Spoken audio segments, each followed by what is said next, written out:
Mummy खाना दे दो। पापा गोवा जाने की परमिशन दे दो। See how I exactly new कि किससे कौन सी प्रॉब्लम सॉल्व करवानी है। अगर लेकिन प्रॉब्लम फंडामेंटल राइट्स की हो तो आप किसके पास जाएंगे? इसी प्रॉब्लम को सॉल्व करने के लिए कॉन्स्टिट्यूशन में आर्टिकल 12 दिया हुआ है जो डिफाइन करता है स्टेट को और बताता है स्टेट के बारे में 3 बातें। पहली, सेंट्रल गवर्नमेंट और पार्लियामेंट होगा स्टेट। दूसरा कहता है कि स्टेट की गवर्नमेंट्स और स्टेट के लेजिस्लेचर्स भी आएंगे स्टेट के डेफिनेशन में। और तीसरा कहता है लोकल या अदर अथॉरिटीज़।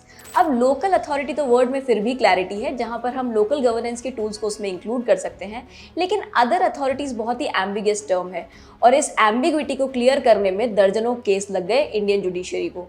लेकिन इन सारी जजमेंट्स को हम आज 5 मिनट में पढ़ने वाले हैं।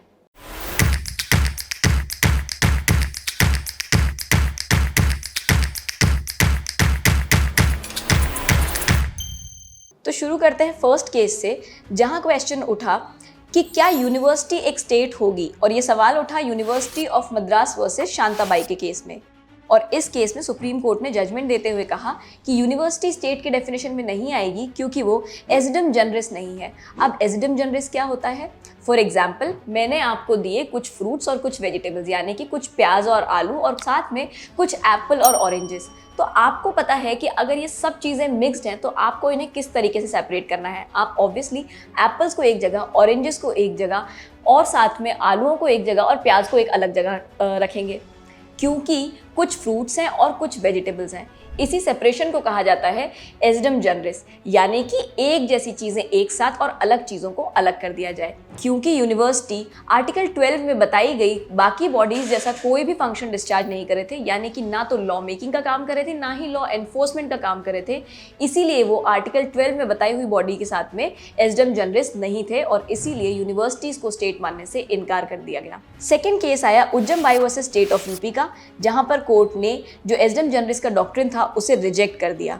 फिर केस आया Rajasthan electricity board versus Mohanlal का, जहां पर कोर्ट ने जजमेंट देते हुए कहा कि अगर कोई बॉडी किसी लॉ के द्वारा बनी हुई है या फिर संविधान के द्वारा बनाई गई है तो फिर वो स्टेट के डेफिनेशन में जरूर आएगी, इररेस्पेक्टिव ऑफ इट्स फंक्शन।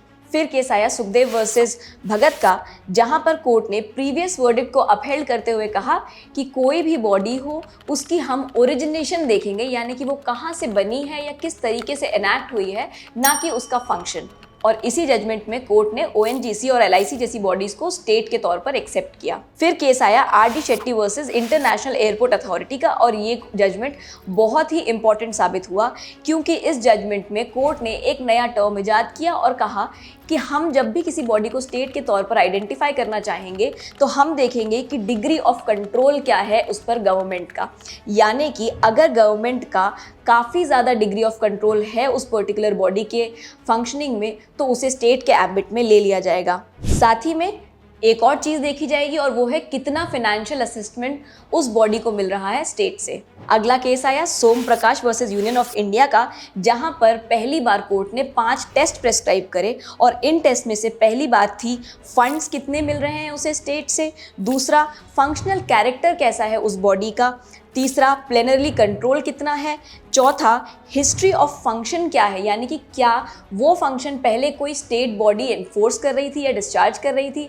अगर वैसा ही फंक्शन कभी कोई स्टेट डिस्चार्ज कर रहा था तो हम उस बॉडी को स्टेट के एम्बिट में मान लेंगे। पांचवा था इफ एनी अथॉरिटी और command was present from the side of the state, यानी कि क्या स्टेट का कोई भी अथॉरिटी या कमांड इस बॉडी के ऊपर है या नहीं।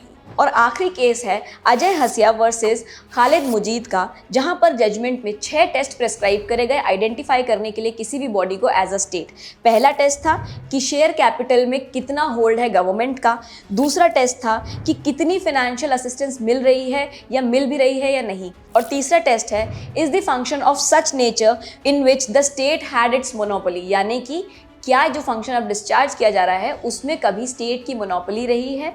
चौथा है deep and pervasive control of the state, यानी कि क्या उस बॉडी के फंक्शन पर स्टेट का डीप और परवेजिव यानी कि बहुत ही परसुएसिव कंट्रोल है या नहीं। पांचवा है फंक्शन ऑफ कॉरपोरेशन, कि कॉरपोरेशन क्या फंक्शन डिस्चार्ज कर रही है। क्या वो फंक्शन कभी कोई department of the state discharge करता था? और छठा और आखिरी टेस्ट है कि क्या स्टेट के ही किसी फंक्शन को ट्रांसफर करके इस बॉडी को दे दिया गया है, जिसके ऊपर क्वेश्चन है कि क्या वो स्टेट के डेफिनेशन में आती है या नहीं। सो इसी के साथ में स्टेट का डेफिनेशन सम अप हो जाता है। आई होप आप सबको क्लैरिटी मिली होगी कि स्टेट का डेफिनेशन क्या है, एंड अगर नहीं तो प्लीज़ एक बार आर्टिकल 12 को ध्यान से पढ़िएगा और साथ में इन जजमेंट की सीरीज़ को भी देखिएगा। Bye guys, make your day great.